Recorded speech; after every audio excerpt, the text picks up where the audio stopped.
आम्ही विरार जंक्शन कोगनोळी येथे आलेलो आहोत. हे विरार जंक्शन कोगनोळी नाक्यापासून आडीमल्लयाकडे जाताना डाव्या बाजूला लागते आणि तिथे संपूर्ण सुखसोयी आहेत. इथे मुलांच्यासाठी खेळायचे विविध खेळणी तसेच खेळ आहेत. तसेच ज्येष्ठ नागरिकांच्यासाठी किंवा लोकांना वीकेंडला जर आलं तर तिथं संपूर्ण दिवस करमणूक करण्याची साधने आहेत.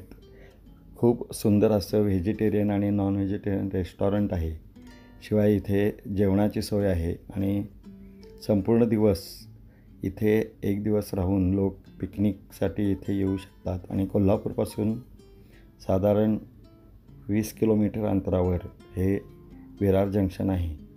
तर परदेशातल्याप्रमाणे इथं देखील सगळ्या सोयी उपलब्ध करून दिलेल्या आहेत आणि वीकेंडसाठी बरेच लोक इथं येतात आणि आपलं मनोरंजन करतात.